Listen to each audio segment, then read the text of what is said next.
हरि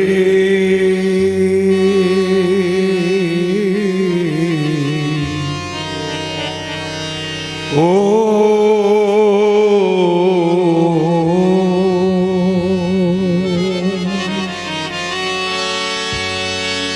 हरि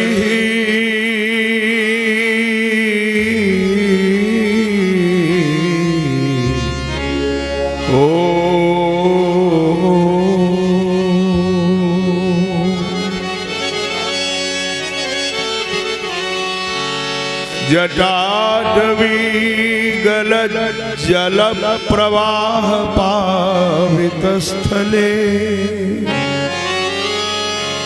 गले वलंबिता भुजंग तुंग मालिका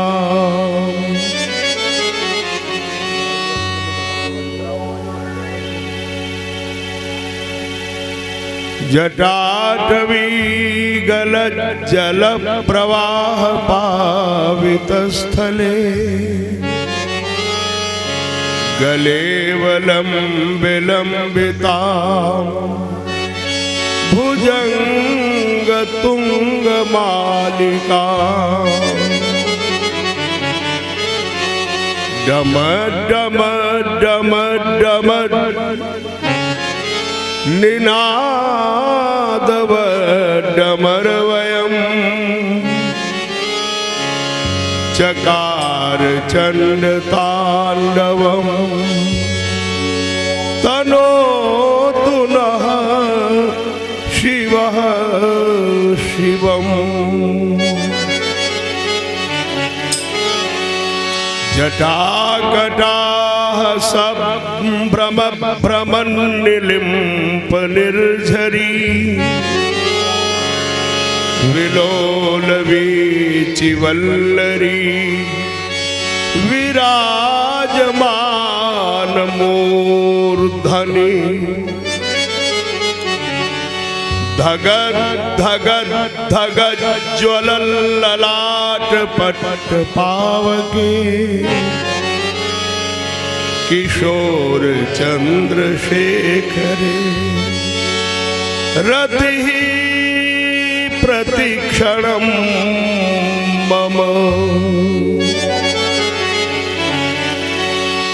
नमो देव्यै महादेव्यै शिवाय सततं नमः नमः प्रकृते भद्राय नियता प्रणता स्मता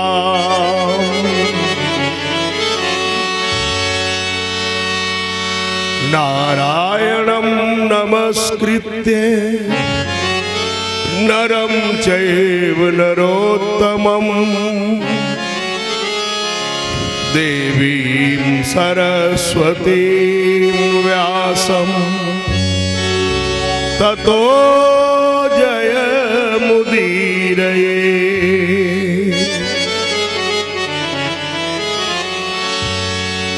नमो नमो भागीरथी नमो नमो जगदम्ब भक्त जनों के काज में माँ करती नहीं विलम्ब। गणपति की कर वंदना गुरुवर चरण मनाए। देवी भागवत की कथा सुनो सुजन चितलाए। बोलिए दुर्गे मैया की जय हो। सनातन धर्म की जय हो। सियावर रामचंद्र की, श्री राधा कृष्ण भगवान की, श्री सच्चंडी महायज्ञ की जय हो। प्रेम और श्रद्धा से सभी लोग बोलेंगे। अभी भगवान शिव जी की चर्चा चल रही थी तो दो लाइन भगवान शिव जी से ही विनती कर ले। दर्शन मुझे दिखा दो, दर्शन हमें दिखा दो, डमरू बजाने वाले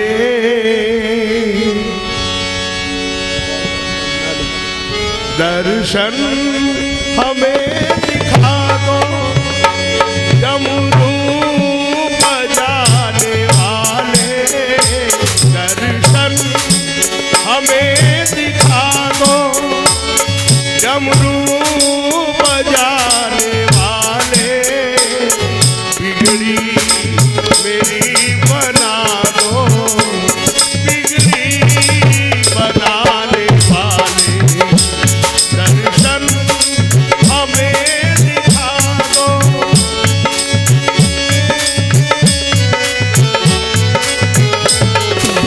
बिगड़ी मेरी बना दो, बिगड़ी बनाने वाले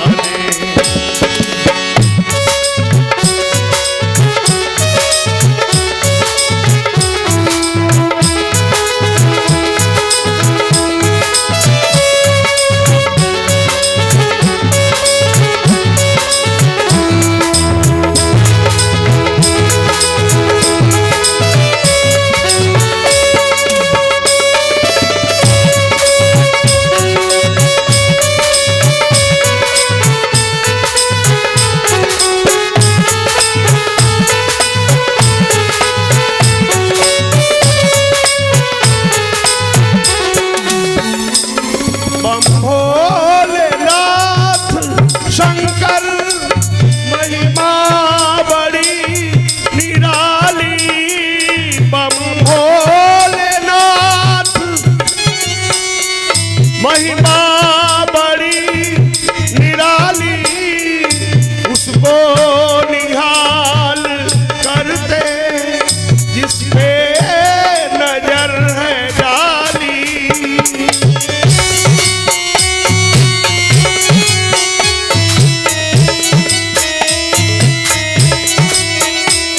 उसको निहाल करते जिस पे नजर है डाली, दुख दर्द आ मिटा दो, दुख दर्द आ मिटा दो, संकट मिटाने वाले बिगड़ी मेरी बना दो, बिगड़ी बनाने वाले बिगड़ी मेरी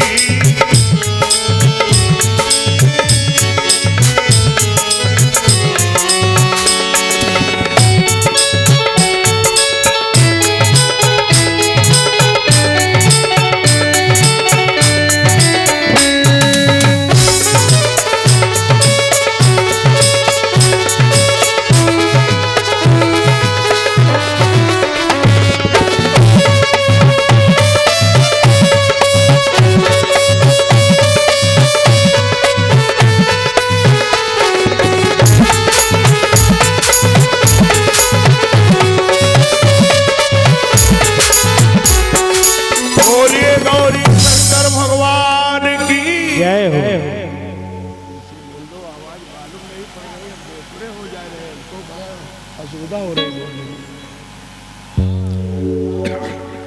नारायण परम मंगलमयी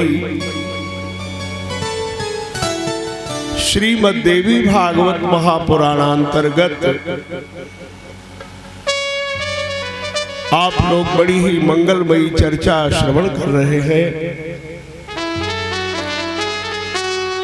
अभी बिटिया के द्वारा भगवान शिव और पार्वती के विवाह की चर्चा जो अभी संपूर्ण नहीं हो पाई है वो सुन रहे थे। भगवान शिवजी विवाह काम से प्रेरित होकर के नहीं करने जा रहे हैं। शिवजी विवाह के लिए राम से प्रेरित है। भगवान श्री राम ने भगवान शिवजी से मांगा है, अब विनती मम सुनहु शिव,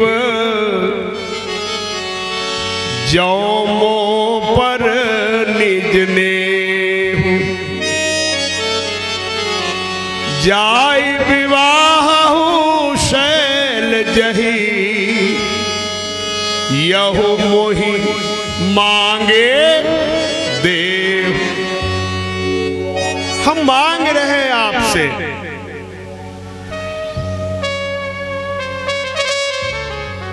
बात मैं उधर नहीं ले जाऊंगा। तो भगवान राम जी से प्रेरित हैं, वे काम से प्रेरित नहीं है।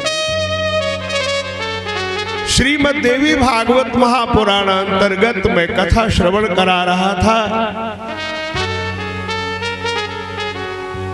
महाभारत के अंतर्गत पांडवों का जन्म हो चुका है और कौरवों की पराजय हो चुकी है, पांडवों की विजय हो गई है और महाराज परीक्षित जी राजा बनते हैं। श्रीमद् देवी भागवत जी में जो महाभारत की कथा है, तो वो परीक्षित जी के बारे में बताने के लिए बहुत संक्षिप्त संपूर्ण महाभारत कही गई है। लेकिन अगर हम वो महाभारत ही कहने लग जाएंगे तो फिर महाभारत में समय निकल जाएगा, कईयों महीना चाहे सुनते रहो, वो चुकने वाली नहीं है, क्योंकि उसमें 1,00,000 श्लोक हैं।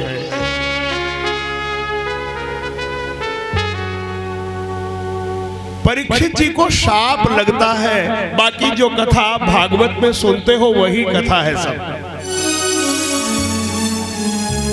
शाप क्या लगता है परीक्षित जी को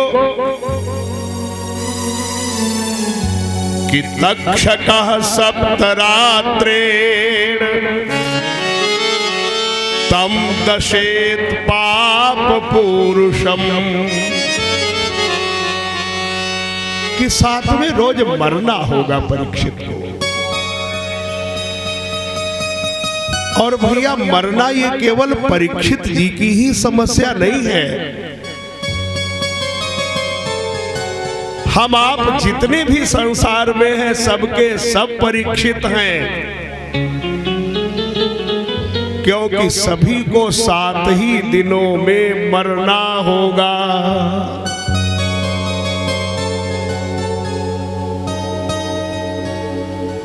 और मरना ही नहीं होगा, 7 ही दिनों में सब पैदा भी तो हुए हैं। वो सुन रहे थे। भगवान शिवजी विवाह काम से प्रेरित होकर के नहीं करने जा रहे हैं। शिवजी विवाह के लिए राम से प्रेरित है। भगवान श्री राम ने भगवान शिवजी से मांगा है, अब विनती मम सुनहु शिव, जो मो पर निज नेहु, जाय विवाह शैल जही, यहु मोहि मांगे देव। हम मांग रहे हैं आपसे,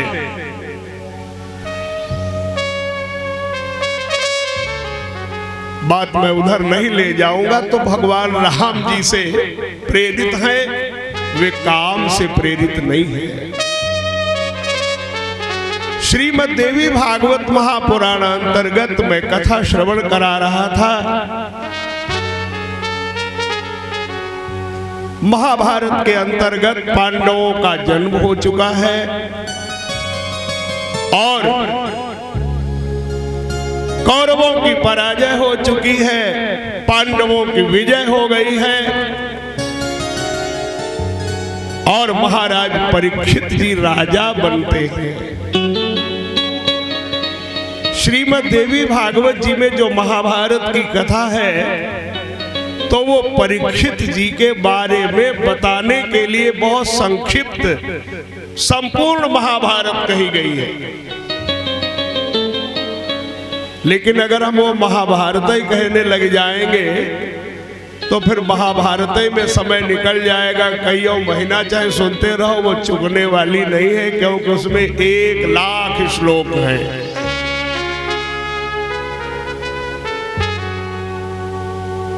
परीक्षित जी को शाप लगता है, बाकी जो कथा आप भागवत में सुनते हो वही कथा है सब।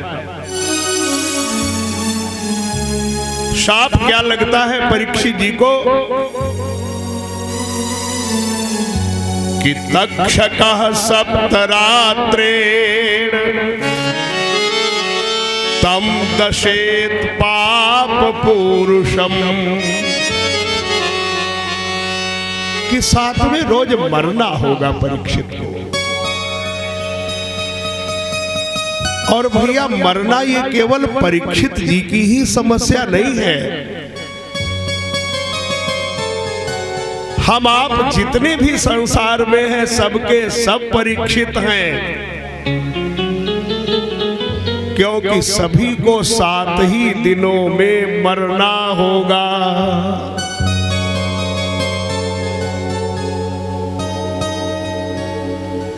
और मरना ही नहीं होगा, 7 ही दिनों में सब पैदा भी तो हुए हैं, होते हैं। कोई रविवार को पैदा हुआ, कोई सोमवार, कोई मंगल, कोई बुध को, कोई गुरुवार को, कोई शुक्रवार को, कोई शनिवार को।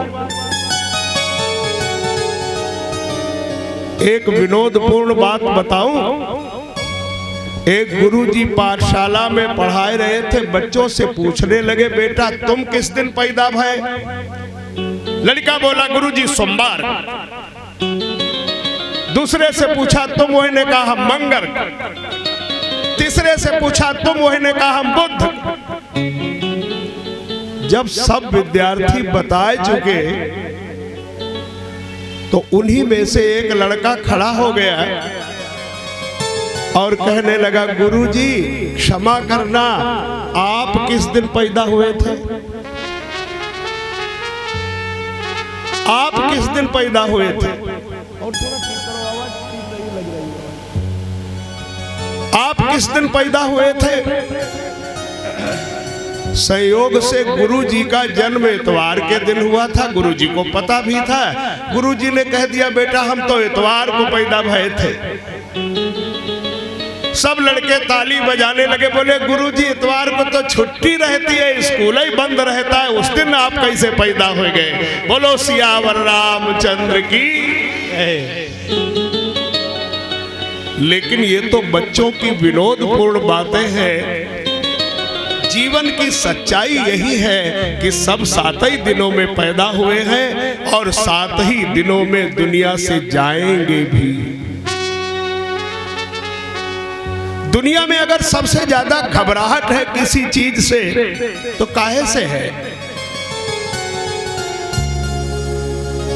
2 बातन को याद रख, जो चाहे कल्याण। नारायण एक मौत को, दूजे श्री भगवान। मौत से हर कोई डरता है। नारायण स्वामी कहते हैं भगवान को याद रखो और मौत को याद रखो। अगर किसी को डॉक्टर ने बता दिया है कि अब तुम 15 दिन से ज्यादा नहीं जियोगे, बताओ उसके अंदर घमंड रह जाएगा तनिको? बिल्कुल देवता बन जाएगा। कहेगा भाई कभी कुछ कह दिया हो उल्टा सीधा तो क्षमा करना, अब तो हमारा जीवन मात्र 15 दिन का रह गया है। आप लोगों से मिलजुल लूं, पता नहीं कौन सा समय आएगा, कौन सी घड़ी आएगी जब मेरे जीवन का अंतिम क्षण होगा। लेकिन सब लोग जानते हैं कि मौत ही सबसे बड़ी चीज होती है, लेकिन एक चीज है जो मौत से भी बड़ी है। बताएगा कोई मौत से बड़ी चीज? मौत से बड़ी चीज कबीर दास जी ने बताई है। क्या है वो? संध्या समय विदा कर दीन्ही, भोर को आन खड़ी, कहत कबीर सुनो भई साधो, मौत से भूख बड़ी, मौत से भूख बड़ी, मौत से भूख बड़ी। जब 100 बेटे मार दिए गए कौरव, गांधारी रो रही थी। महाभारत में पढ़ना, यह महाभारत सबल सिंह चौहान वाली नहीं, मूल महाभारत 1 लाख श्लोकन वाली। तो भगवान श्री कृष्ण गांधारी से कहने लगे कि बुआ जी कुछ खाए पी लो, संसार में आना जाना तो लगा ही रहता है, सुख दुख लगा ही रहता है, भूख लगी होगी कुछ खाए लो। गांधारी ने कहा कन्हैया तुम हमसे खाने की बात कर रहे हो, हमारे 100 पुत्र नहीं रहे, बताओ जिस महतारी के 100 पुत्र नहीं रहेंगे उस महतारी के मुंह में भोजन चलेगा? भगवान श्री कृष्ण चुप रह गए। सब इधर उधर हो गए, गांधारी अकेली रह गई। अब भूख लगी। जब भूख लगी, भले ही शव यात्रा में शव लेकर साथ जाते हैं, अगर गंगा जी पर ले गए हैं तो साथ में कुछ खाए पे इंतजाम ले गए हैं, नहीं तो रुपया जेब में डाल के ले गए हैं व्यवस्था के लिए। किसी ढाबा पर होटल पर लोगों को खिलाएंगे।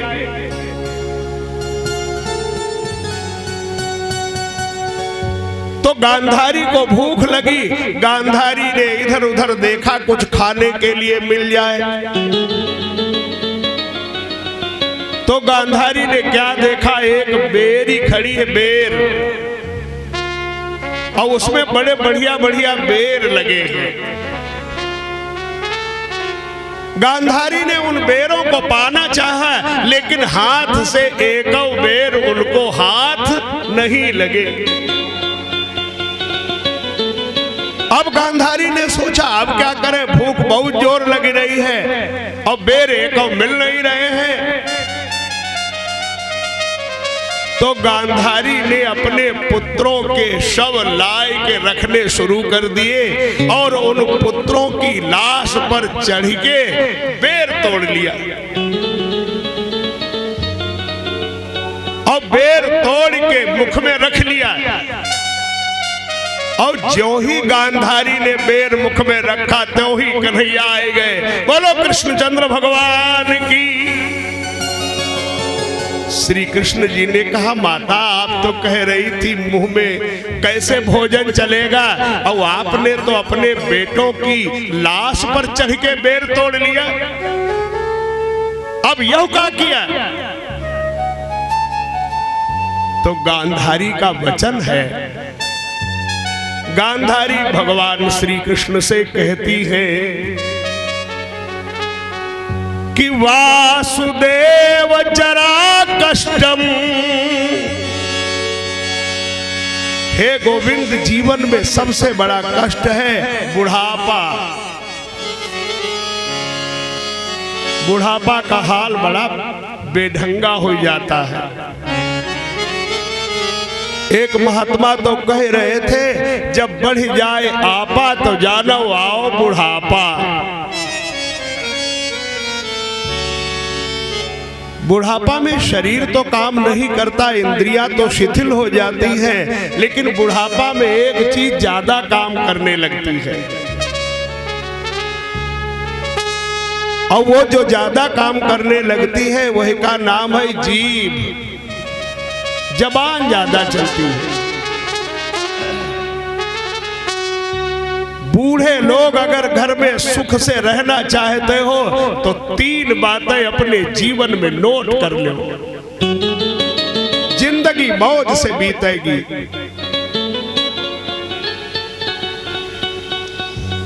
कौन सी 3 बातें?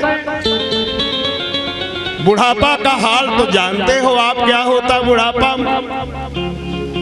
आंखों पे तनेगा जाला, नाक से बहेगा नाला, लाठी से पड़ेगा पाला जरा जिंदगानी में। खड़े खड़े वस्त्रों में करोगे मलमूत्र त्याग, पड़े पड़े थूकते रहोगे पीकदानी में। अमीर आदमी हो तो कोई टोकरी रखी होगी, सोने का पात्र रखा होगा, थूकने के लिए पीकदान होगा, तसला रखा होगा, और ना ही तो डलैया में राख रखी होगी, वह हम रात भर थूकोगे। बुढ़ापा में खांसी आने लगती, बलगम हो जाता है, और कोई दिन अगर वो धरे भूल गया कोई तो फरसाई पर थूक दी हो। रात भर वह तुम्हारी थूक फर्श पर सूखी चवन्नी ठन्नी ऐसी बनी गई। सवेरे जब लड़का या बहू कोई ने देखा, कहा यो बुढ़ौना सब फर्श बर्बाद किए दे रहा है। अब मकान तुम्हारा ही बनवाया, फर्श तुम्हारी ही बनवाई, अब तुम्हें लड़का बहू कहा दियो बुढ़ौना बर्बाद किए दे रहा, सब फर्श बहुत गंदगी कह रहा है।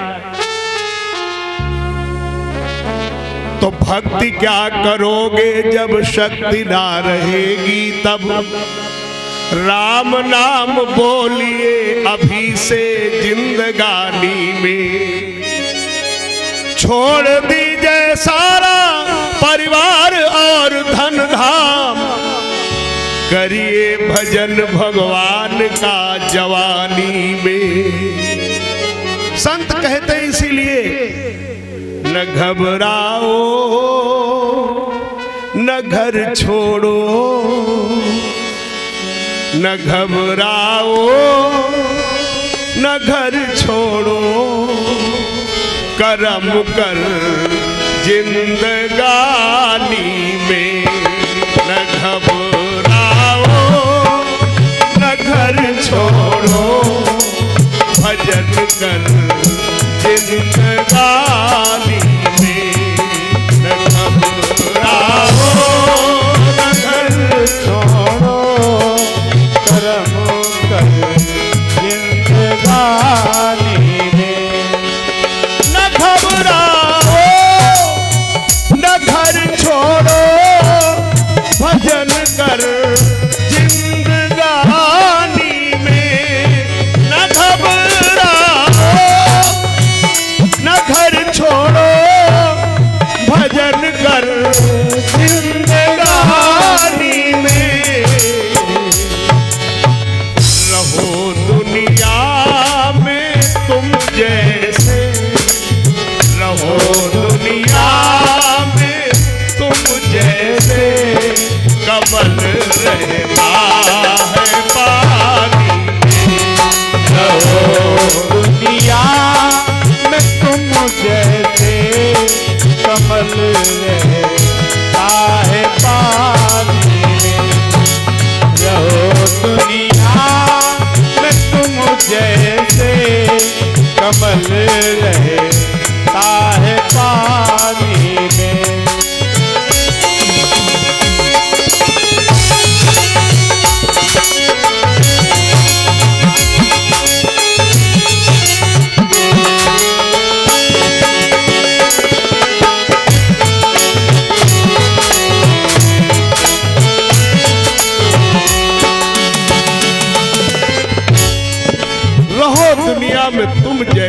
कमल रहता है पानी में। गीता जी में भी कहा है लिप्यते न सपापेन पद्म पत्र मिवाम भसा। जैसे पानी में कमल रहता तो है लेकिन कमल पानी में डूबता नहीं है। जिस दिन कमल डूब जाएगा उस दिन कमल सड़ जाएगा। पानी जो पोषण करता है कमल का वही उसके लिए विनाशक बन जाएगा। तो मैं निवेदन कर रहा था कि घर गृहस्थी में रहो तो वो 3 बातें कौन सी याद रखने की जरूरत है, करने की जरूरत है। नंबर 1, बूढ़े आदमी को कम से कम बोलना चाहिए। मौन, राम राम करो, बाकी ज्यादा बकवास न करो। ज्यादा बकवास करोगे सिवाय बेइज्जती और कुछ हाथ नहीं लगेगा। लड़के फटकारेंगे, बहुएं फटकारेंगे, करना धरना कुछ नहीं, दिन भर टर टर लगे रहते, दिमाग खराब किए रहते। आप अपनी कॉपी में जो कुछ लिखना था लिख चुके, अब उनको मौका दो।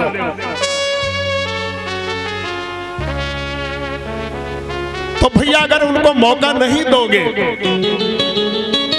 हमारे माँ बाप ने हम लोगों को अपने जीवन काल में ही मौका दे दिया, छुट्टी ले ली थी, तुम जानो तुम्हारा काम जाना,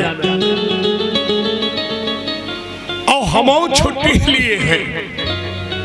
रिस्पॉन्सिबिलिटी हमारी नहीं, सब लगभग काम सब पूरे और सब चकाचक। तो कहने का अर्थ यह है मौन, ज्यादा बकवास मत करो, बोलना कम कर दो, कुछ कम। और दूसरी बात नॉन, भोजन बने, भोजन आवे, जैसा कुछ बन के आया है पाए ले आराम से, ढेर नौटंकी न करो कि वैसा नहीं बना वैसा नहीं बना। बहू कहेगी चाहे ये तो बढ़िया बनाए कि धरो इनके मुंह में कुछ नी कोई नहीं लगे। एक बार अगर नमक ज्यादा हो गया है आप पाए ले, लड़का अगर बिगड़ रहा है कि नमक ज्यादा है, नमक का अंदाजा नहीं, कह दो भैया अंदाजा ही तो तनिक ज्यादा हो गया और हमारा कौन आफत है। दाल में थोड़ा कम है, सब्जी में थोड़ा ज्यादा है, मिलाए खाई लो। अगले दिन से बहू ठीक कह लेगी, बहू भी समझेगी पिताजी हमारे बहुत अच्छे, ससुर हमारा कितना ख्याल रखता है। अगले दिन से तुम्हारी सब व्यवस्था चकाचक। और जो लड़का कह रहा है नमक ज्यादा हो गया, तुम्हारा संग बोले इनको कबहू नमको ही नहीं ठीक रहा था, बहू कहेगी तुम्हें सल्फाज घोर पियाई देंगी।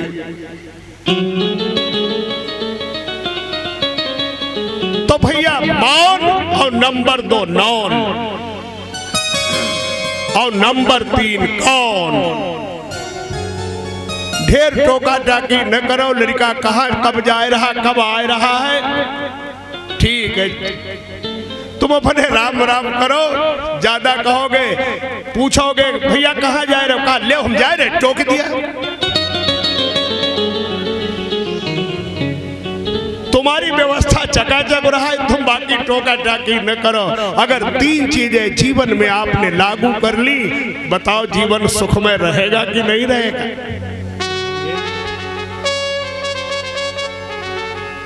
ये बातें कहूँ किताबन में लिखी पढ़ी नहीं है, ये संतों के अनुभव से, सत्संग से मिली है। और जो कुछ हमें मिला है बढ़िया बढ़िया, हम चाहते हैं कि आप हमारे सब बहुत आत्मीय हो और आप लोगों के बीच से हमने बहुत कुछ पाया है।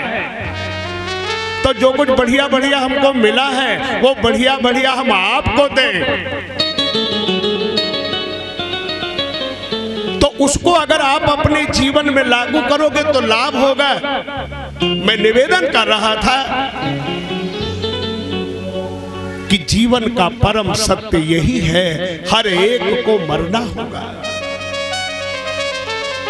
श्रीमद् भागवत में तो परीक्षित जी शाप की बात सुनकर घर छोड़कर मां गंगा जी के तट पर चले आते हैं, लेकिन देवी भागवत में ऐसा नहीं है। देवी भागवत में क्या करते हैं, राजा परीक्षित ने मंत्रियों के साथ बैठ करके मीटिंग की, परामर्श किया। क्या कहते हैं कि किम विधेयम मया मात्या उपायश्चिन्त्यतामिह मृत्युः किला निवार्योऽसौ वदन्ति वेदवादिनः। बताओ शास्त्र क्या कहते हैं, जिसकी मृत्यु होने वाली हो उसको क्या करना चाहिए? मेरी सर्प दंश से मृत्यु होने वाली है,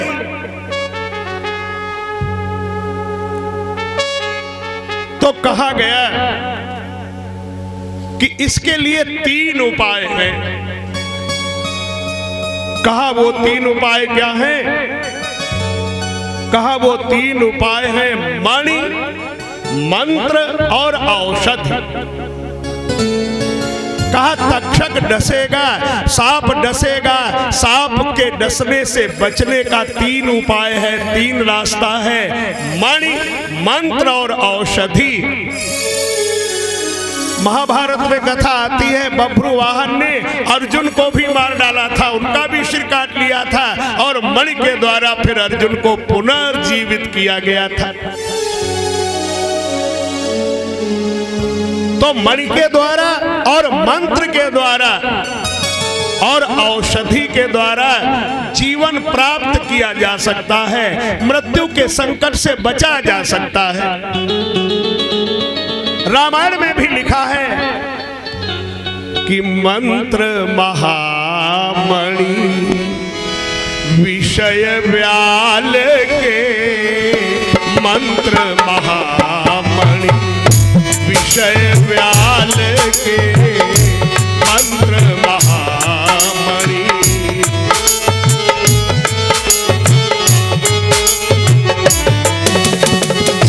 मंत्र महामणि, मंत्र महामणि विषय व्याल के, मेटत कठिन कुअंग भाल के, मेटत कठिन कुअंग भाल के, मेटत।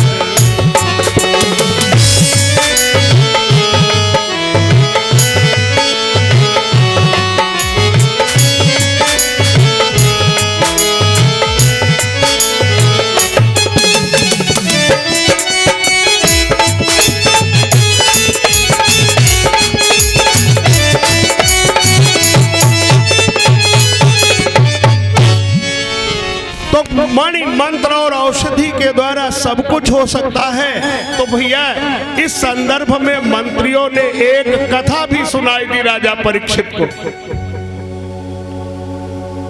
कथा क्या सुनाई? आप सब जानते हैं राजा शर्यात की बेटी थी जिसका नाम था सुकन्या। सुकन्या के पुत्र हुए, उनका नाम था प्रमति।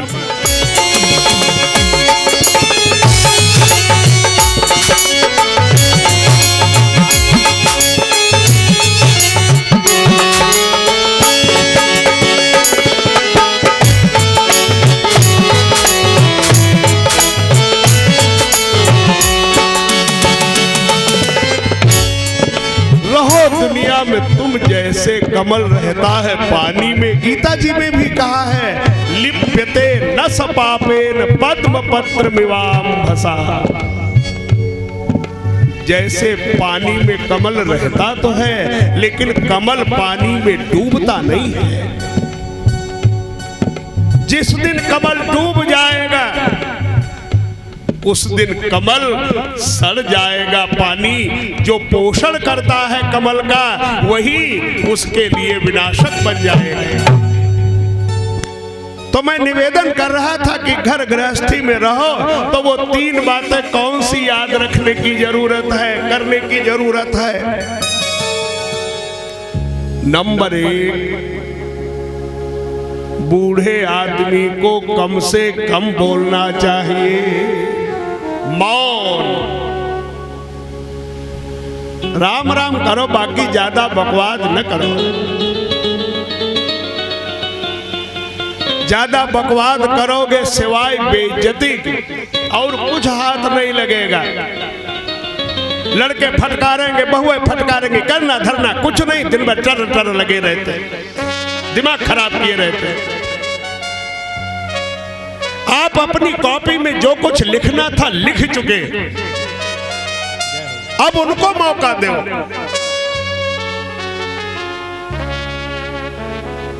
तो भैया अगर उनको मौका नहीं दोगे, हमारे माँ बाप ने हम लोगों को अपने जीवन काल में ही मौका दे दिया, छुट्टी ले ली थी, तुम जानो तुम्हारा काम जाना है, और हम छुट्टी लिए हैं। रिस्पॉन्सिबिलिटी हमारी नहीं, सब लगभग काम सब पूरे और सब चकाचक। तो कहने का अर्थ यह है, मौन, ज्यादा बकवास मत करो, बोलना कम कर दो, कुछ कम। और दूसरी बात, नॉन, भोजन बने, भोजन आवे, जैसा कुछ बन के आया है पाए ले आराम, तो ढेर नौटंकी न करो कि वैसा नहीं बना, वैसा नहीं बना। बहू कहेगी चाहे ये तो बढ़िया बनाएगी, धरो इनके मुंह में कुछ नी कोई नहीं लगे। एक बार अगर नमक ज्यादा हो गया है, आप पाए ले, लड़का अगर बिगड़ रहा है कि नमक ज्यादा है, नमक का अंदाजा नहीं, कह दो भैया अंदाजा ही तो तनिक ज्यादा हो गया, और मां कौन आफत है, दाल में थोड़ा कम है, सब्जी में थोड़ा ज्यादा है, मिलाए खाई लो। अगले दिन से बहू ठीक कह लेगी, बहू भी समझेगी पिताजी हमारे बहुत अच्छे, ससुर हमारा कितना ख्याल रखता है, अगले दिन से तुम्हारी सब व्यवस्था चकाचक। और जो लड़का कह रहा है नमक ज्यादा हो गया, तुम संग बोले इनको कबहू नमको ही नहीं ठीक रहा था, बहू कहेगी तुम्हें सल्फाज घोर पियाई देंगी।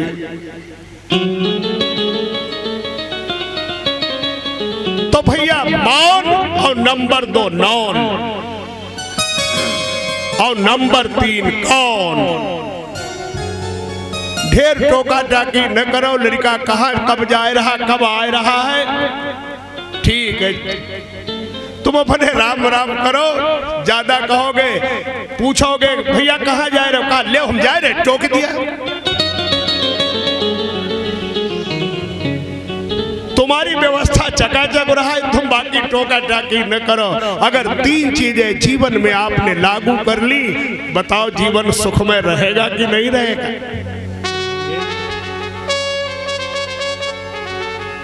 ये बातें कहूँ किताबन में लिखी पढ़ी नहीं है, ये संतों के अनुभव से, सत्संग से मिली है। और जो कुछ हमें मिला है बढ़िया बढ़िया, हम चाहते हैं कि आप हमारे सब बहुत आत्मीय हो, और आप लोगों के बीच से हमने बहुत कुछ पाया है।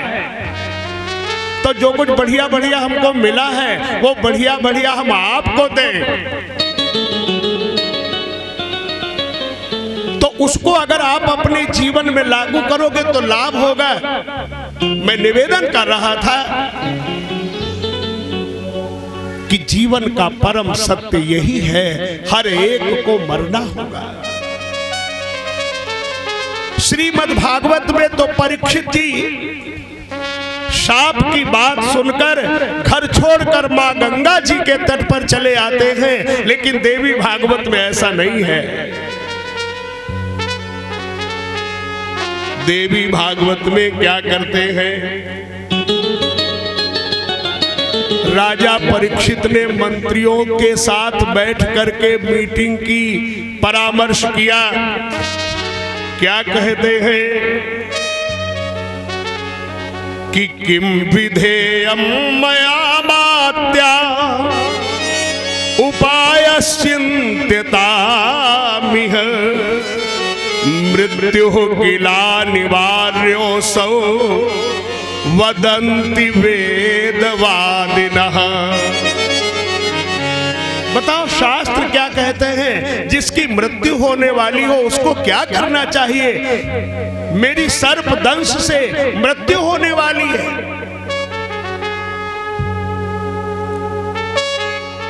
तो कहा गया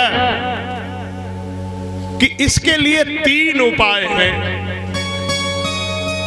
कहा वो 3 उपाय क्या हैं? कहा वो 3 उपाय हैं मणि, मंत्र और औषधि। कहा तक्षक डसेगा, सांप डसेगा, सांप के डसने से बचने का 3 उपाय है, 3 रास्ता है, मणि, मंत्र और औषधि। महाभारत में कथा आती है, बभ्रुवाहन ने अर्जुन को भी मार डाला था, उनका भी सिर काट लिया था और मणि के द्वारा फिर अर्जुन को पुनर्जीवित किया गया था। तो मणि के द्वारा और मंत्र के द्वारा और औषधि के द्वारा जीवन प्राप्त किया जा सकता है, मृत्यु के संकट से बचा जा सकता है। रामायण में भी लिखा है कि मंत्र महामणि विषय व्याल के, मंत्र महामणि विषय व्याल के, मंत्र महामणि।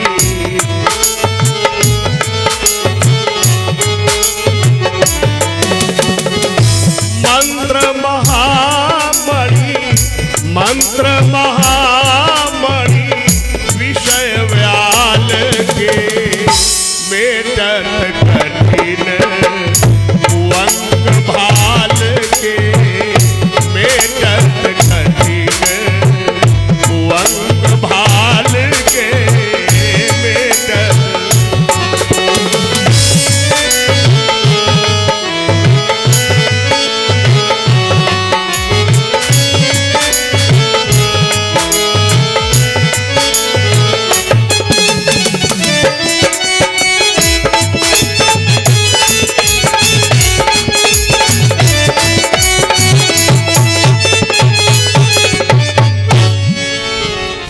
मणि, मंत्र और औषधि के द्वारा सब कुछ हो सकता है। तो भैया इस संदर्भ में मंत्रियों ने एक कथा भी सुनाई दी राजा परीक्षित को। कथा क्या सुनाई? आप सब जानते हैं राजा शर्यात की बेटी थी जिसका नाम था सुकन्या। सुकन्या के पुत्र हुए, उनका नाम था प्रमति। थोड़ा नई कथा पड़ेगी लेकिन सरल ढंग से समझाने की मैं कोशिश करूंगा। तो क्या नाम था महात्मा का? रुरु मुनि। तो वे रुरु मुनि एक बार घूमते हुए एक महात्मा के आश्रम गए। उन महात्मा का नाम था स्थूलकेश। उनके यहाँ एक बड़ी सुंदर कन्या थी। रुरु मुनि ने उस कन्या को देखा, देख कर सुंदरी बाला को रुरु मुनि व्याकुल हो जाते हैं। देख कर सुंदरी बाला को रुरु मुनि व्याकुल हो जाते हैं। देख कर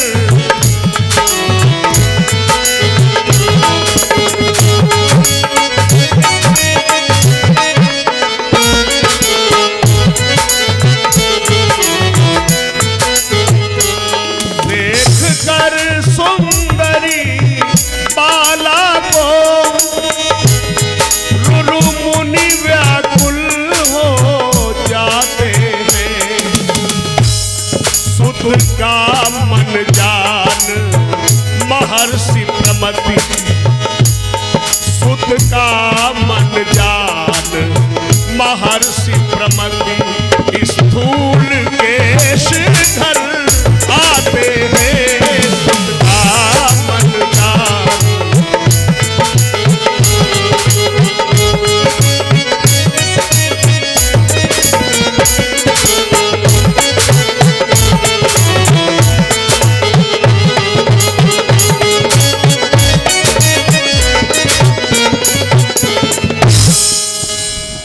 सुंदर कन्या स्थूल केश मुनि के आश्रम में थी। रुरु मुनि ने देखा तो देख करके उनके मन में उस कन्या को पाने की इच्छा हो गई, ये मेरी पत्नी बन जाए। पिता ने पूछा, बेटा तुम बड़े दुखी हो, उदास हो, कारण क्या है? तो उन्होंने बता दिया कि पिताजी आज मैं गया था और वहां एक सुंदर कन्या को मैंने देखा और मेरे मन में उसे पाने की अत्यंत तीव्र लालसा पैदा हो गई। अगर मेरा विवाह उस कन्या के साथ नहीं होगा तो मैं जीवन ही नष्ट कर डालूंगा। बाप ने विचार किया इज्जत बनी रहे, इसलिए बेटी के बाप से ही बात की जाए। तो महर्षि प्रमति यानी रुरु के पिताजी स्थूल केश जिनकी वो कन्या थी उसके पास गए और कहने लगे, ऐसा करो आप अपनी बिटिया हमारे बेटे के लिए दे दो। स्थूल केश महात्मा तैयार हो गए। ये भी ध्यान रखना, ये कथा राजा के मंत्री लोग, परीक्षित जी के मंत्री लोग परीक्षित जी को सुनाए रहे हैं कि कैसे व्यवस्था कर ली जा सकती है, मृत्यु को भी कैसे टाला जा सकता है, इस संदर्भ में चर्चा हो रही है। अब भैया जब लड़का और लड़की दोनों पक्ष वाले तैयार हो गए, अब तो विवाह हम देर काहे की। अब विवाह में लोग चाहते क्या हैं? लड़की क्या चाहती है? विद्वान कहते हैं कन्या कामयते रूपम। लड़की चाहती है हमें सुंदर, हैंडसम, स्मार्ट, ब्यूटीफुल हीरो लड़का मिले, वर मिले बढ़िया। हम जब जाएं चलें कहीं रोड पर या कहीं घूमने जाएं तो लोग देखें क्या जोड़ी है। लड़की चाहती है हमें सुंदर वर मिले, लेकिन महतारी क्या चाहती बिटिया? कन्या कामयते रूपम माता वित्तम। महतारी चाहती है कि पैसा वाला हो, खाली देखाई ना अप टू डेट हो, कुछ दमोखम हो, आवे जब बिटिया हमारी सज धज के और गाड़ी से उतरे लोगों कहाँ बिटिया ब्याही देखो भाई। माता वित्तम महतारी चाहती पैसा वाला हो, और पिता श्रुतम बाप चाहता है कि लड़का पढ़ा लिखा, होशियार हो, काबिल हो, विद्वान हो, समाज में बताते बन पड़े ये हमारा दामाद है।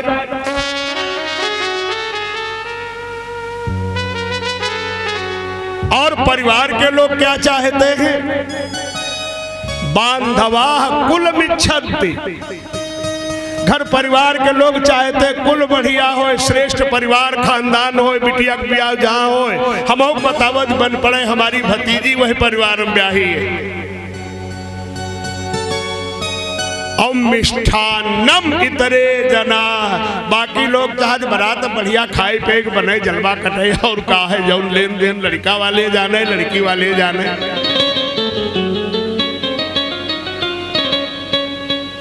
तो भैया विवाह की व्यवस्था तैयारी हो गई विवाह की। अब इधर भी तैयारी हो रही थी, उधर भी तैयारी हो रही थी। बारात आई गई। अब दोनों ही ऋषि थे। अब जैसी उनकी व्यवस्था, जैसी परंपरा, तद अनुरूप व्यवस्था भी हुई। वो परम सुंदरी प्रमदवरा, वही बिटिया का नाम क्या था? प्रमदवरा। वो परम सुंदरी प्रमदवरा देने को मुनि तैयार हुए, लेकिन ब्याह के समय डस गया सर्प जिसके कारण लाचार हुए, प्यार के समय जस गया सर्प, जिसके कारण लाचार हुए।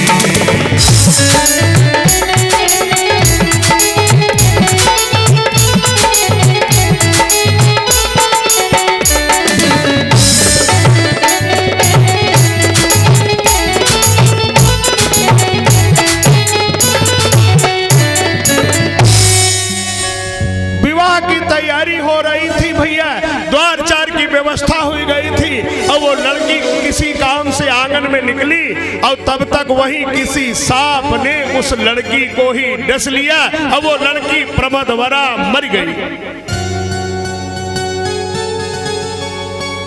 अब जब लड़की मर गई, हाहाकार मच गया। माँ बाप परिवार के सारे लोग अब रोने लगे। अब जब ये रुरु को मालूम हुआ, जो दूल्हा की पोजीशन में थे, रुरु आए देखने के लिए। ददर्श पतिताम तत्र सजीवामिव कामिनी, रुदंतम स्थूल केशम च दृष्ट्वान्यान ऋषि सत्तमान। देखा सब रो रहे हैं, बेचारे रुरु मुनि भी बैठ के रोवे लगे। भले ब्याह नहीं हो रहा है, लेकिन मनमा ब्याह हो ही चुका था। जैसे श्री राम जी ने धनुष तो बाद में तोड़ा, लेकिन वर्ण एक दूसरे का पुष्प वाटिका में ही हो गया था। अगर श्री राम जी ने जानकी जी को अपने मन में बसा लिया था, जानकी जी राम जी को मन में बसा के गई थी।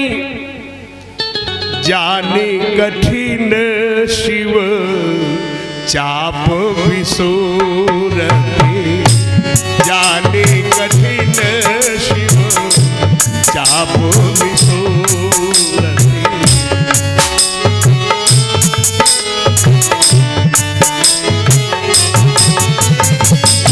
जाने कठिन शिव चाप विसूरती, चली राखी गुर श्यामल मूरति, चली राखी गुर।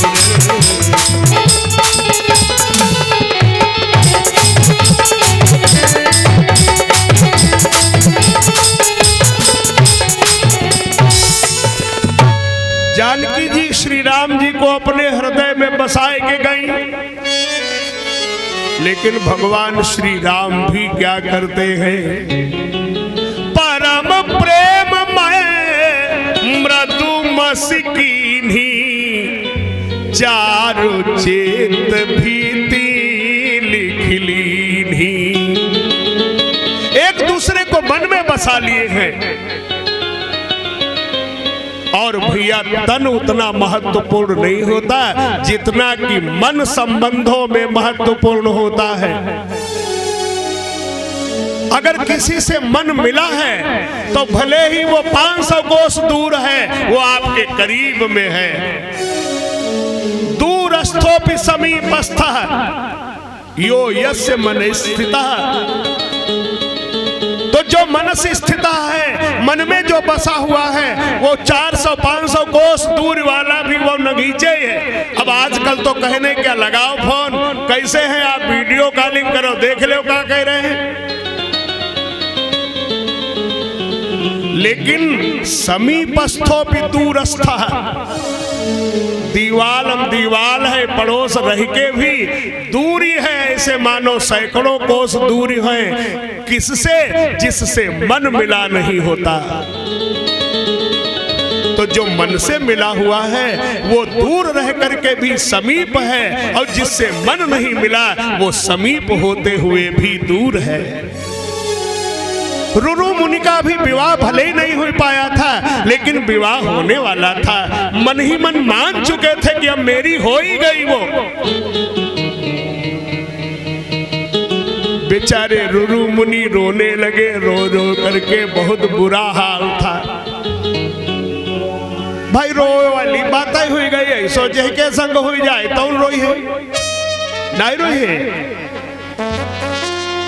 बिचारो जामा डाट जाए, खुशी खुशी की दुल्हन लेके आएंगे और दुल्हनी गड़बड़ हो जाए।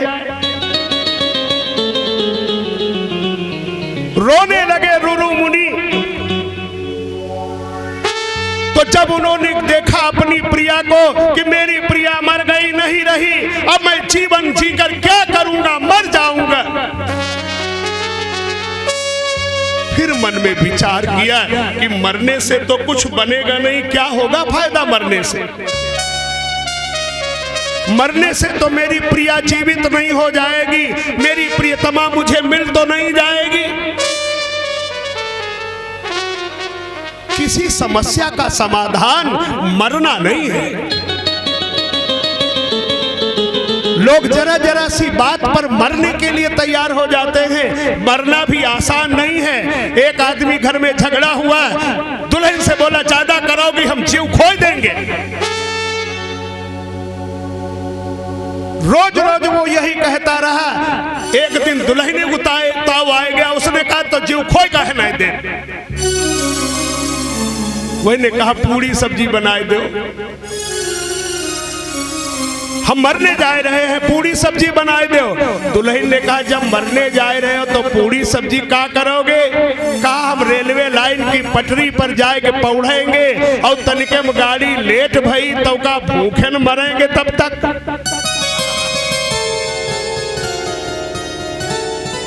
पूरी सब्जी बनाए दो तो हम मरे के लिए चले जाएं। दुल्हन ने कहा तुम जिंदगी भर आए काट रहे हो, मरना आसान नहीं है। रुरु मुनि ने कहा मैं मर जाऊंगा, क्या करूंगा जी कर। अब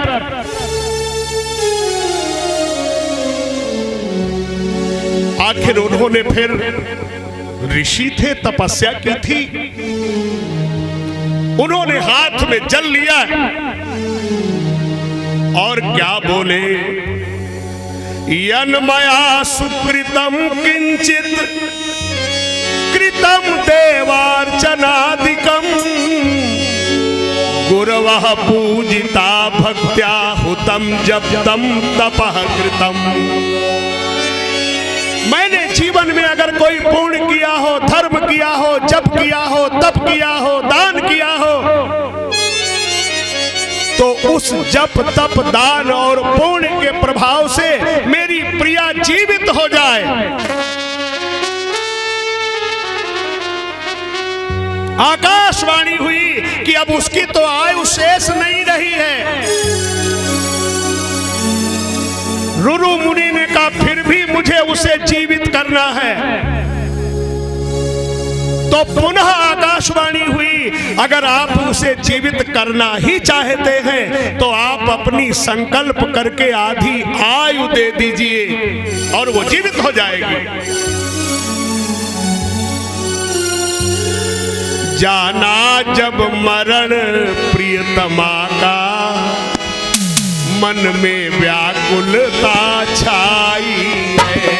जाना जब मरण प्रियतमा का, मन में व्याकुलता छाई है।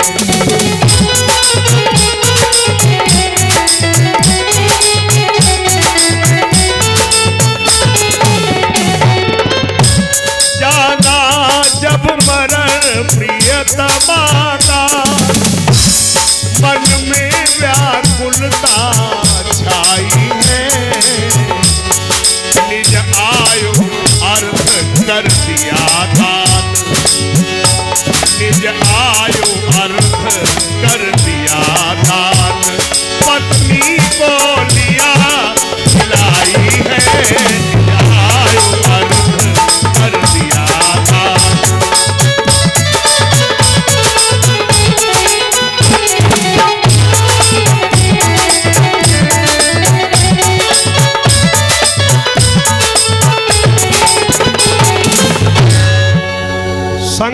करके उन्होंने अपनी आधी आय अपनी पत्नी के लिए दे दी और भैया जो ही संकल्प करके आय दी वो तुरंत जीवित हो गई।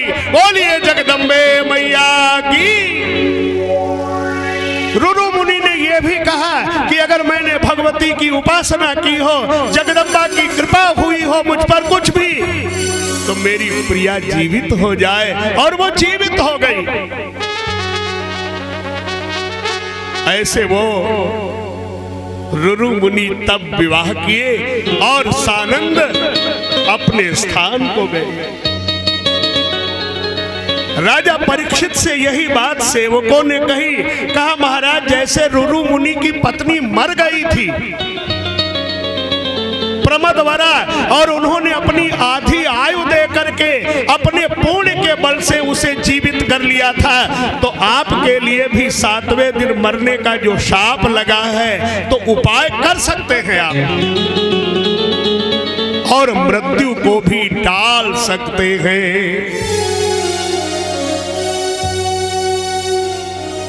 महाराज परीक्षित को ये सूचना भी प्राप्त हुई और उन्होंने क्या किया तब,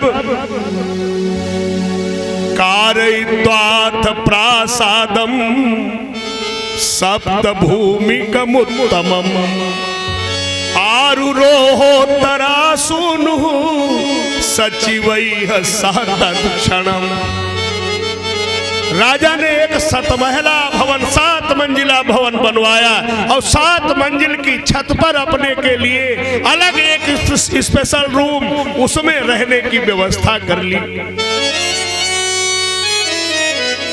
महल के आसपास हाथियों का घेरा डलवा दिया और आसपास मणि वाले मंत्रधारी और विशेषज्ञ औषधियों के जानकार, जो सांप काटने की चिकित्सा का ज्ञान रखने वाले, ऐसे तमाम लोग अपने आसपास नियुक्त कर लिए। ऐसी व्यवस्था कर ली। भैया जब ऐसी उन्होंने सुरक्षा व्यवस्था की, वो वही ऊपर 7 मंजिले महल में ही रह रहे हैं। स्नान आदि संध्या वंदन जो कुछ कर्म है नित्य, वो वही करते हैं, वो उतरते नहीं है महल 7 मंजिला से नीचे। 6 दिन हो गए, 7वां दिन आया। इधर तक्षक उनको डसने के लिए चला मनुष्य वेश में, और एक कश्यप नाम के मंत्र शास्त्र के ज्ञाता पंडित जी वयु जा रहे थे लंबे डगर। रास्ते में वो तक्षक मिल गया मनुष्य वेश में। उसने कहा पंडित जी बहुत जल्दी जा रहे हो।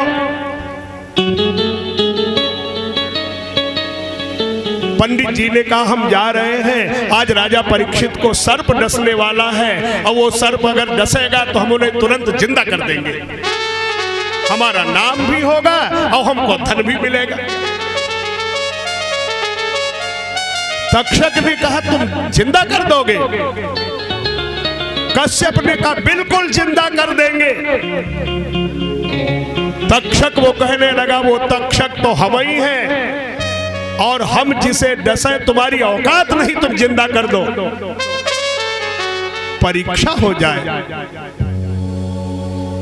सामने एक हरा भरा वृक्ष था और उस हरे भरे वृक्ष को उस तक्षक ने डस लिया, भर से जलकर राख हो गया। कश्यप जी ने क्या किया, तक्षक कहने लगा अब तुम इसे जीवित करो। जब वो वट वृक्ष को कहने लगा जीवित करो, तो उन्होंने उस भस्म को, वो राख जो पेड़ की पड़ी थी, इकट्ठा किया। सर्वं भस्म समाहृत्य कश्यपो वाक्यमब्रवीत् जीवयाम्यद्य वृक्षं वै पश्यतस्ते महाविश इत्युक्त्वा जलमादाय कश्यपो मंत्रवित्तमः।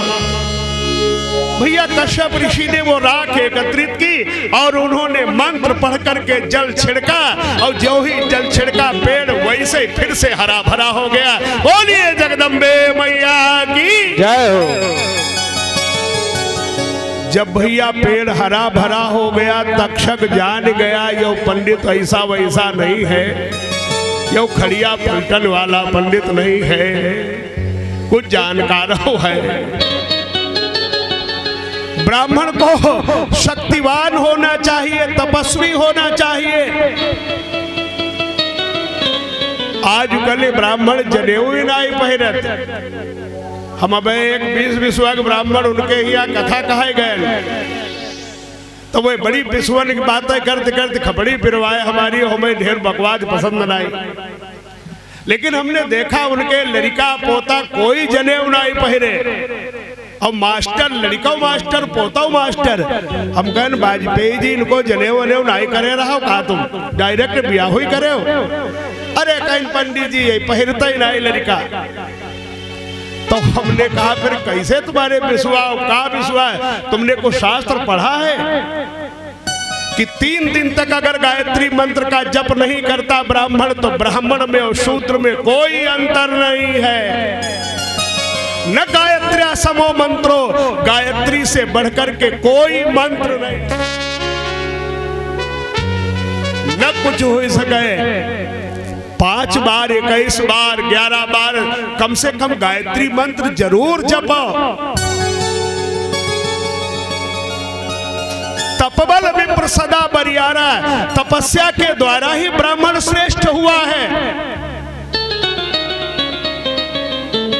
लेकिन ब्राह्मण लोग बाजार में कटौआ पहले तौलावे पहुंचे रहे, ठेका पर पहलो नंबर उनको। भैया कश्यप ऋषि वो ऐसे श्रेष्ठ ब्राह्मण हैं, उन्होंने मंत्र बल के द्वारा जीवित कर दिया उसे, हरा भरा हो गया वृक्ष। तक्षक जान गया ये जिंदा कर देगा, जरूर परीक्षित को मैं डसूंगा। तक्षक ने कहा पंडित जी तुम्हें पैसा जो मिलेगा, जो इनकम होगी वो हम तुमको अवह दे दे और तुम लौट जाओ। कश्यप जी ने कहा मैं लौट कर नहीं जाऊंगा, दुनिया में बदनामी हुई जाएगी। पंडित बहुत लालची था, राजा का जीवन नहीं बचाया, और राजा का जीवन बचाएंगे तो हमको कीर्ति भी मिलेगी, सम्मान भी मिलेगा और धन भी मिलेगा, दोनों मिलेंगे।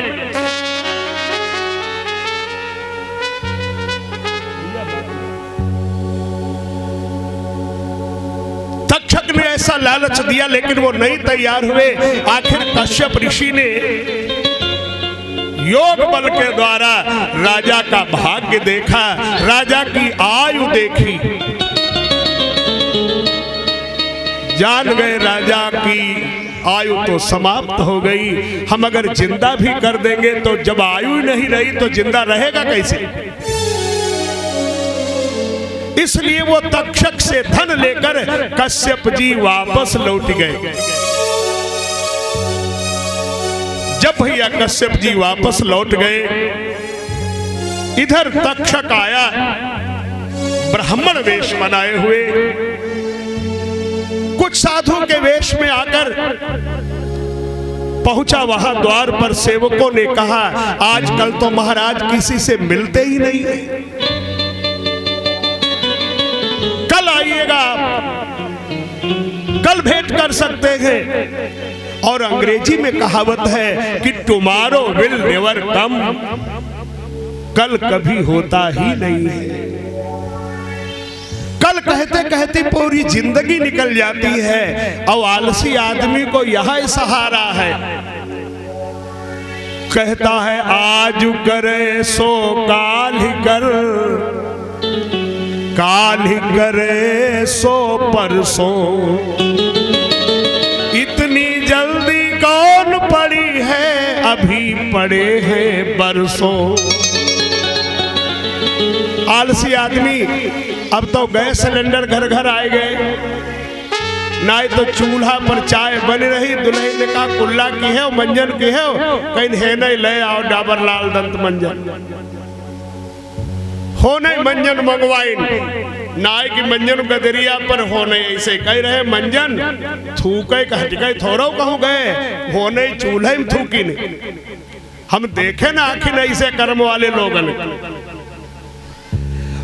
कुल्ला करे बद कहे उठ के नहाए गए हो नहीं पानी लेके हो नहीं कहला इतनी बैठे बैठे अब चाय होने पे लगे बैठे। अब बताओ ऐसे कर्मठ लोगन का उम्मीद करते हुए का करिए जे उठ गए कुल्ला नाई कह सकते हैं।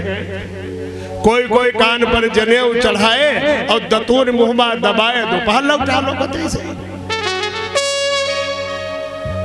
उनकी दतूरी नाई हुई हो। ये नहीं सोचते हम कैसे कुल्ला करें कैसे क्या करें, ये कुछ समझ न पाए जिंदगी भर। भैया वो ब्राह्मण वेश में आया और कहने लगा कि आप ऐसा करो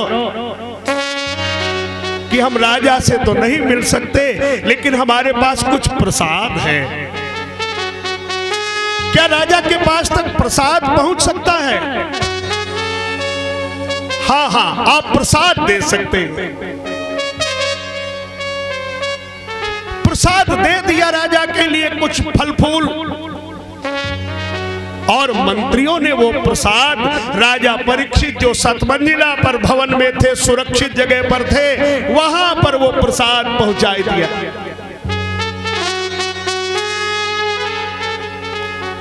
अब वो प्रसाद वहां पहुंच गया। शाम होने को आ गई, 7वां दिन पूरा हो चुका है लगभग।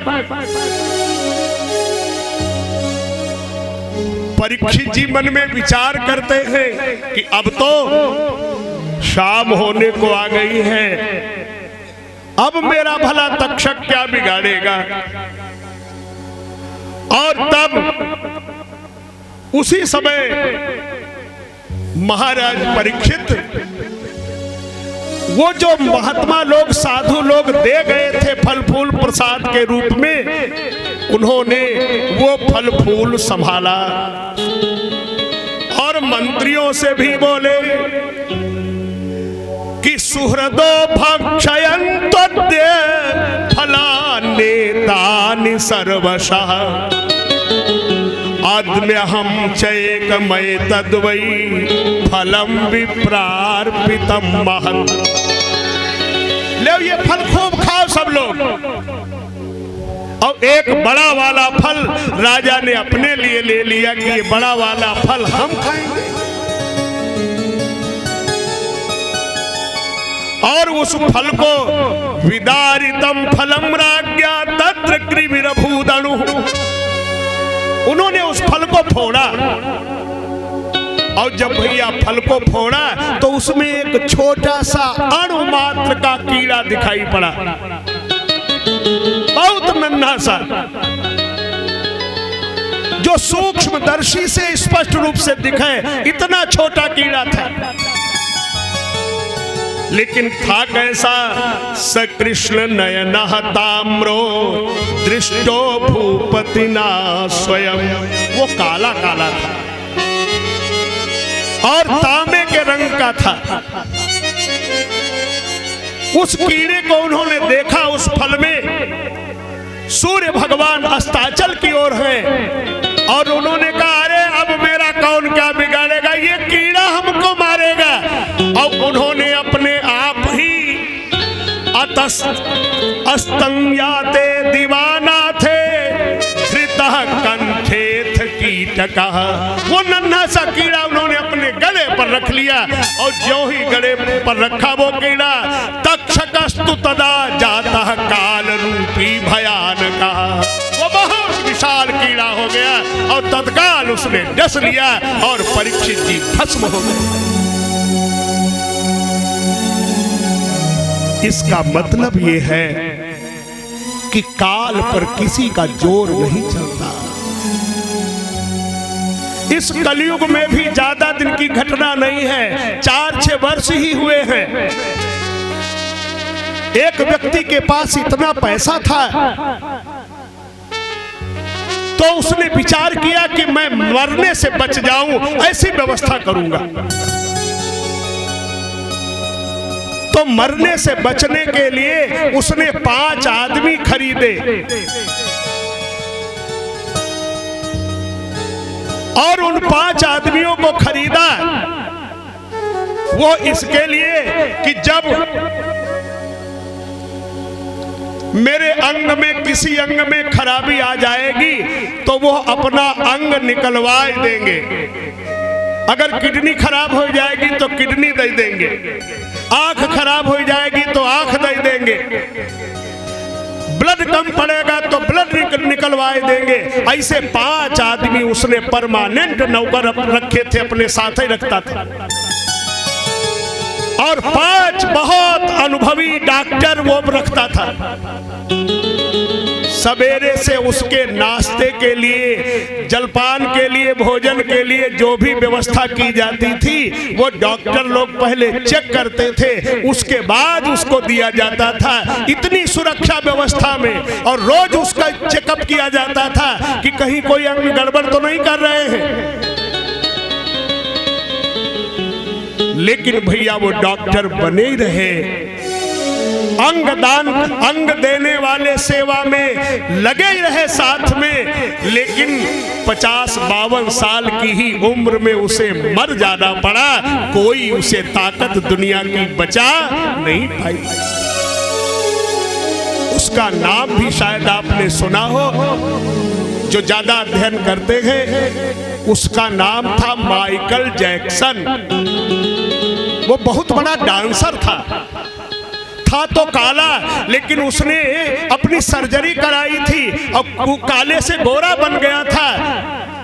उसकी दुनिया में बड़ी ख्याति थी, वो इतना डांसर बढ़िया था,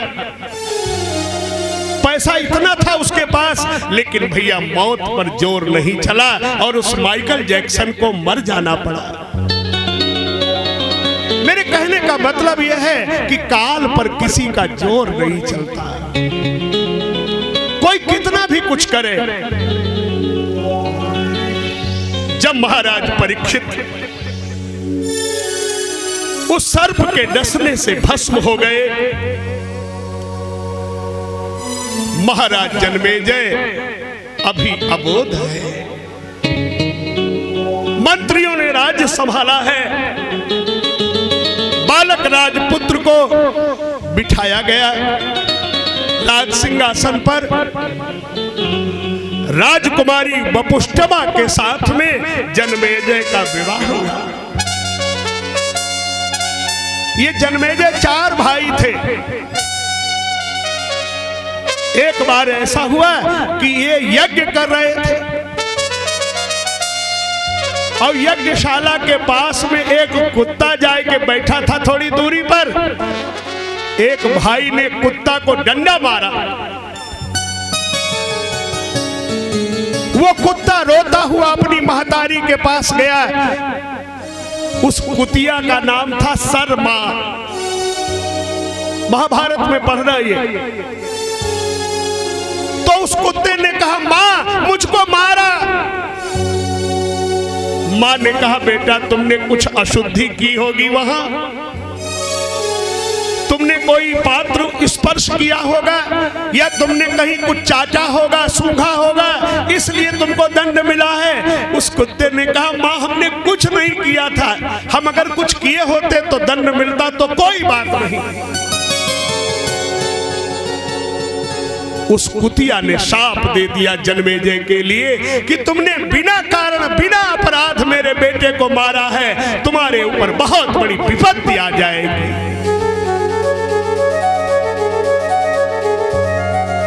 भैया राजा जन्मेजय है और उसी समय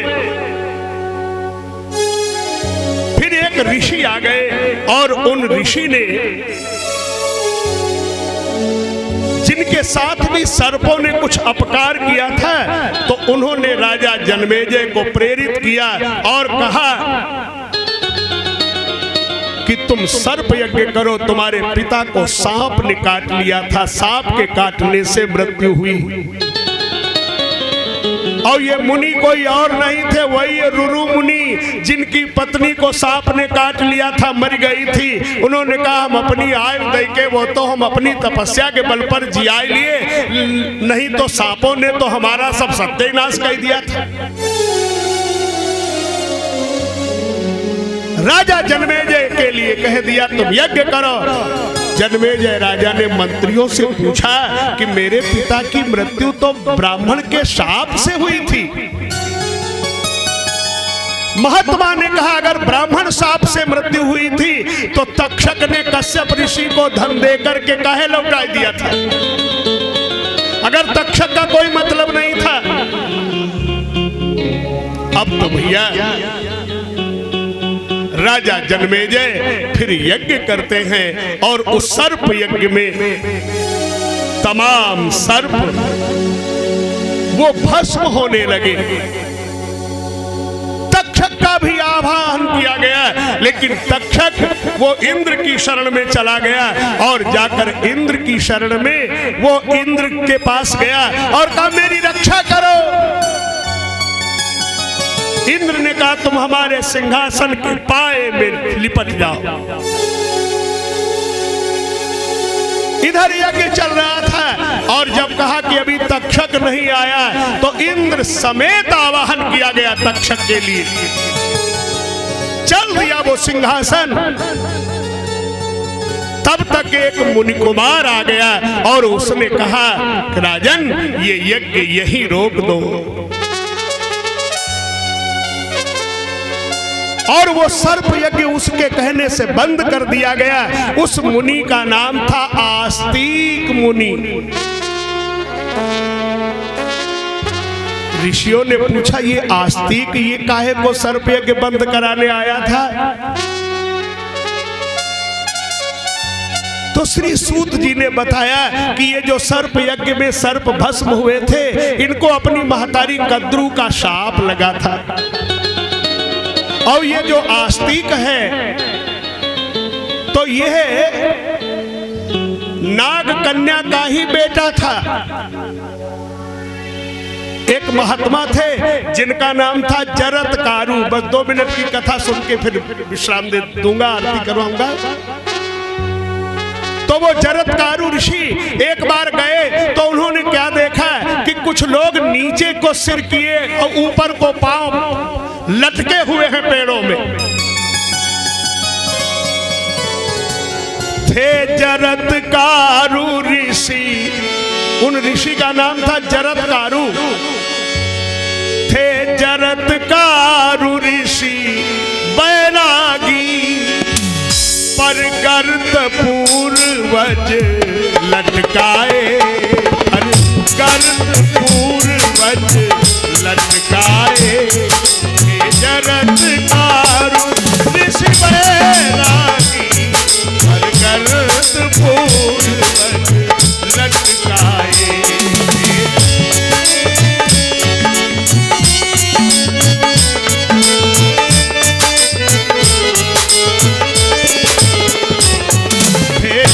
जरत्कारु ऋषि बैरागी, पर गर्त पूर्वज लटकाए। कारण पुरखों ने बतलाया, कारण पुरखों ने बतलाया, यदि तेरी शादी हो जाए।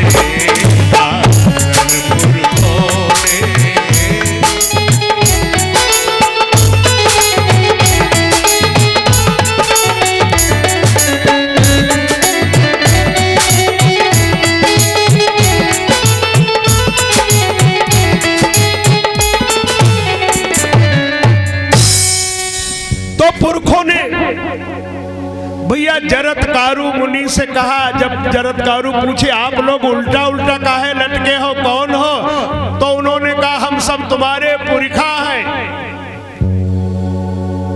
गड्ढा में सिर किए लटके हैं आप? कहा हम तब तक लटके रहेंगे जब तक तुम विवाह नहीं करोगे, संतान नहीं उत्पन्न करोगे, तब तक हम ऐसे ही लटके रहेंगे।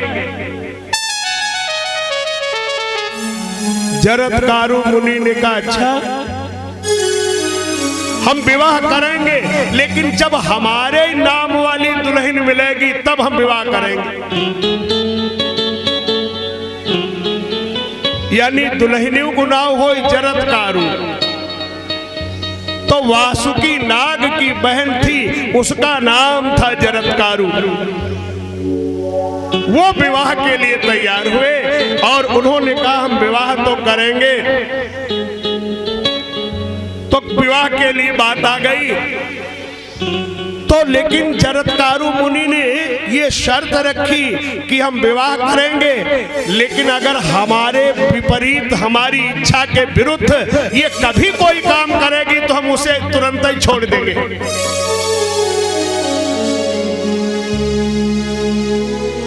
नागों ने कहा कि महाराज ठीक है आप त्याग देना, लेकिन हम विवाह इसलिए कर रहे हैं कि जो आपके द्वारा और मेरी बहन के द्वारा संतान हो वो नागों की, सर्पों की रक्षा करे, ऐसा वचन दे। बोले ठीक है। अब ऐसे भैया जरत्कारु के साथ में विवाह हो गया। एक दिन जरत्कारु मुनि लेटे हुए थे और सो गए। देर तक सोते रहे, सायंकाल हो गया, सूर्य भगवान अस्ताचल की ओर जाने लगे। और शास्त्र की आज्ञा है कि सूर्योदय और सूर्यास्त के समय सोने वाले को लक्ष्मी छोड़ देती है। लेकिन आजकल बड़े आदमी की पहचान बन गई, जो देर लो सोवे मानो बड़ो आदमी हो, और जो सवेरे उठ जाए वो गरीब मानो जाए। पहले लोगों को आश्चर्य होता था, अगर कोई देर में जगता था कहते अब अभी लोग सो रहे थे अब जगे हो। लेकिन आजकल अगर कोई सवेरे जग जाए तो लोग कहते बहुत भुरारे जाग गए हो, का बात कहूं जवैया हो, का कोई बात हो गई का। अरे दशरथ जी एक दिन देर में जागे, पछले पहर भूप नित जागा, आज हो मैं बड़ा चरज लागा। एक दिन तनिक देर हुई गई, लोग आश्चर्यचकित हुई गए।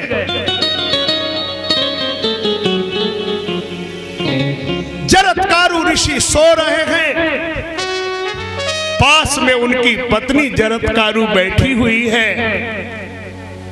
शास्त्र कहता है कुचैलनम दंत मलोपधारणम बहवासनम निष्ठुर भाषणम च सूर्योदयाच्चास्तमिते शयानम विमुंचयति श्री चक्रपाणि।